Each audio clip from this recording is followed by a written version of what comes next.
يا ربي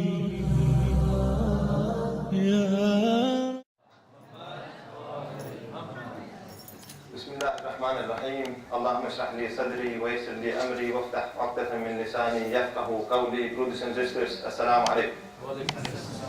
Allereerst wil ik jullie een gezegende maand Ramadan toewensen en mogen Allah jullie daden accepteren. Ik sta vandaag hier voor het eerst om een korte presentatie te geven. Misschien ben ik wat zenuwachtig, misschien zal ik straks wat haperen.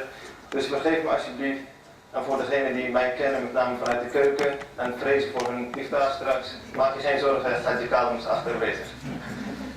Ik sta hier vandaag naar aanleiding van een lezing die ik zelf gehoord heb en op mezelf heb toegepast en bij mezelf vraagtekens had uiteindelijk. De maand Ramadan staat in het teken van berouw, in het teken van bekering tot Allah subhanahu wa ta'ala. Ik denk dat wij allemaal wel eens een moment hebben van spijt en dat we berouw tonen over bepaalde daden die we hebben verricht, maar uiteindelijk al heel gauw ons weer terugvinden op hetzelfde pad die we bewandeld hebben.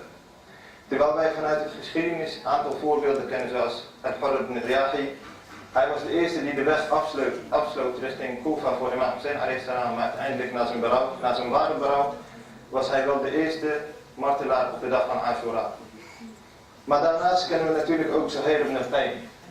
Hij vluchtte altijd voor imam Hussein a.s. Hij was in zijn tijd een grote krijger, een grote handelaar. Hij zei altijd, het gaat tussen twee sultans, het gaat tussen imam Hussein a.s. en het gaat tussen Yazid. Ik wil er niks mee te maken hebben. Totdat zijn vrouw het hem kwalijk nam en hij ging toch in op de uitnodiging van imam Hussein a.s. om zichzelf bij hem aan te sluiten. Na een korte woordwisseling ging hij heel gauw terug naar zijn vrouw en zei, ik ga naar de Jannah toe. Nou is de vraag waarom onze berouw eigenlijk niet veel met ons doet en wat heeft hun berouw of hun ware Tawba wel voor ze gedaan en wat voor ze betekent.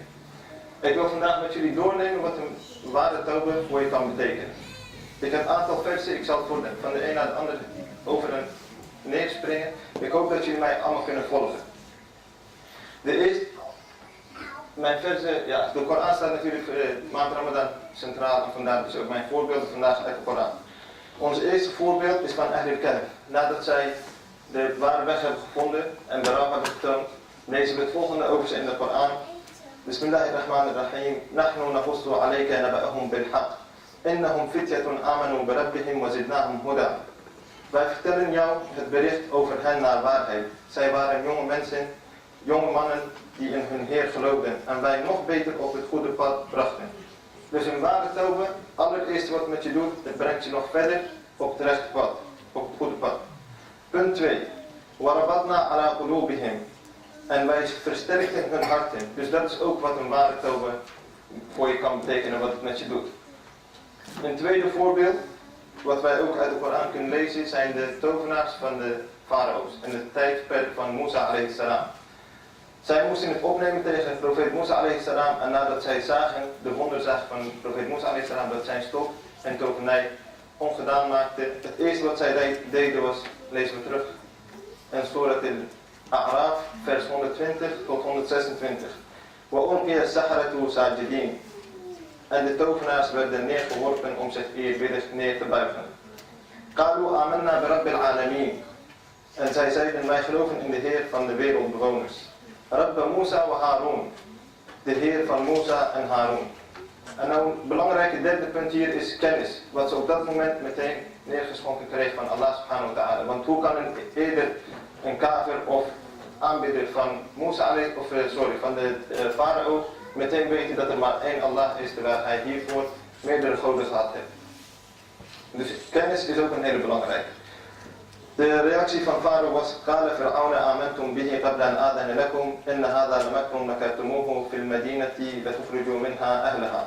فسوف تعلمون لو قطعنا أيديكم وأرجلكم من خلاف ثم لأصلبنكم أجمعين. Farao zei eigenlijk grof gezegd: jullie hebben in hem geloofd voordat ik jullie toestemming heb gegeven. Ik zal jullie handen en voeten afhakken en jullie bekruisigen. We hebben in de verzen hiervoor gelezen dat een ware Tawba je hart versterkt en je verder brengt op het rechte pad. Reactie van de tovenaars. Qalu inna ila rabbina munqalibun. Zij zeiden: wij zullen tot onze Heer omkeren. Dus het doet eigenlijk ons niks om onze handen en voeten af te hakken. وما تنقم منا إلا أن آمنا بآيات ربنا لما جاءتنا ربنا أفرغ علينا صبرا وتوفنا مسلمين. Jij koestert alleen maar wrok tegen ons omdat wij in de tekenen van onze Heer geloofden toen zij tot ons kwamen. Onze Heer, verleen ons volhouding en neem ons weg als mensen die zich aan God hebben overgegeven. Ook weer een punt van kennis. Neem ons weg als mensen die zich aan God hebben overgegeven. Lezen we ook vaker terug in de Koran. Onder andere profeet Yusuf alayhi salam, dat hij dat zelf aan Allah subhanahu wa ta'ala ook vraagt. Een profeet die dat aan Allah subhanahu wa ta'ala vraagt, lezen we terug in Surat Yusuf, vers 101.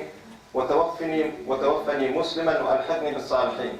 Neem mij weg als iemand die zich aan God heeft overgegeven en voeg mij bij de rechtschaffenen. Maar ook Allah subhanahu wa ta'ala vraagt hetzelfde ook aan ons. In Surat Al-Imran, vers 102, lezen we: Ja ayyuhalladhina amanu taqullaha haqqa tuqatih wa la tamutunna illa wa antum muslimun. Jullie die geloven, inshallah wij hier met z'n allen.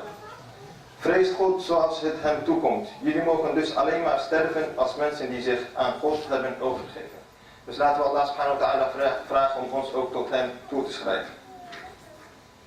Dan ga ik weer terug op de tovenaars van Farao. Vervolgversen lezen we terug in Surat Taha, vers 70 tot 76. De eerste twee versen hebben we al gelezen eigenlijk en dan gaan we meteen door naar vers 72. قالوا لن نؤثرك على ما جاءنا من البينات والذي فطرنا فاقض ما أنت قاض إنما تقضي هذه الحياة الدنيا. We hebben het over kennis gehad en hier lees je nog verder hoe dieper zij zijn gaan eigenlijk in hun kennis. Zij zeiden: wij verkiezen jou niet boven de duidelijke tekenen die tot ons gekomen zijn en boven hem die ons geschapen heeft. Beslis dus maar wat je wilt, jij beslist slechts over het tegenwoordige leven. Meteen na hun ware berouw, direct na hun ware berouw, weet ze ook dat er hiernamaals is. Stap 2. Inna amanna bi rabbina liyaghfira lana khatayana wa ma akrahtana alayhi min as-sihr wallahu khayrun wa abqa. Wij geloven in onze Heer, opdat hij ons onze fouten vergeven zal en de toverij waartoe jij ons gedwongen hebt. God is beter en onvergankelijker. Dus zij weten ook meteen dat alles zal vergaan, behalve Allah subhanahu wa ta'ala. 3. إنه من يأتي ربه مجرما فإن له جهنم لا يموت فيها ولا يحيا. Hij die tot zijn Heer komt als boosdoener. Voor hem is de hel waarin hij niet zal sterven en niet zal leven. Dus zij weet ook dat er een hiernamaals is, hel en hemel, en dat er geen dood meer bestaat in de hiernamaals. Volgende punt. وَمَنْ يَأْتِهِ مُؤْمِنًا قَدْ عَمِلَ الصَّالِحَاتِ فَأُولَٰئِكَ لَهُمُ الدَّرَجَاتُ الْعُلَىٰ. Maar wie tot hem zal komen als gelovigen die de deugdelijke daden gedaan hebben, zij zijn het voor wie de hoogste rangen zijn. Dus zij weten ook meteen, na hun directe berouw, Tawba, dat er meerdere rangen zijn in de hiernamaals. En één laatste punt eigenlijk. Jannatu adnin tajri min tahtiha al-anhar khalidina fiha wa dhalika jaza'u man tazakka. De tuinen van Ad waar de rivieren onderdoor stromen. Zij zullen altijd daarin blijven. Dat is de beloning voor wie gelouterd zijn. Broeders en zusters, hoe hebben zij dit allemaal direct naar hun Tawba kunnen weten? Voor al hun kennis zou je eigenlijk jarenlang moeten gestudeerd hebben om daarin te kunnen geloven. Want ze zijn ook aanbieders geweest van Farao. Dus ze hebben nooit ook lessen gehad van Musa alayhi salam. Antwoord daarop is eigenlijk heel simpel. Ik zeg wel heel simpel, maar het is eigenlijk veel moeilijker. Antwoord daarop vinden we terug in Surat al-Baqarah, vers 282. Allah subhanahu wa ta'ala zegt daarin: Wattaqullah wa yu'allimkumullah. Vrees dus Allah en Allah onderwijst jullie. En als ik voor mezelf mag spreken, ik denk dat ik Allah subhanahu wa ta'ala niet voldoende vrees om ook tot die kennis te kunnen komen. En de laatste vers over de tovenaars van Farao lezen we terug in Surat al-Shu'ara, vers 64 tot 51. De eerste 5 versen hebben we gehad. En dan gaan we meteen naar vers 51. Inna natma'u an yaghfira lana rabbuna khatayana an nakuna awwal al-mu'minin. Wij begeren dat onze Heer ons onze fouten vergeeft, omdat wij nu de eerste van de gelovigen zijn. En dat is wat wij ook vandaag en in de maand Ramadan begeren, dat Allah subhanahu wa ta'ala ons onze fouten zal vergeven en onze harten versterken en ons verder te richten, leiden op het rechte pad en uiteindelijk ook schenken met nog meer kennis.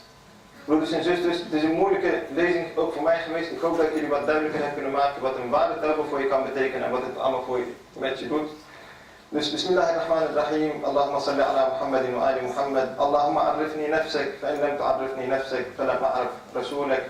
Allahumma arifni rasulak, fa in lam tu'arifni rasulak, falam a'rif hujjatak.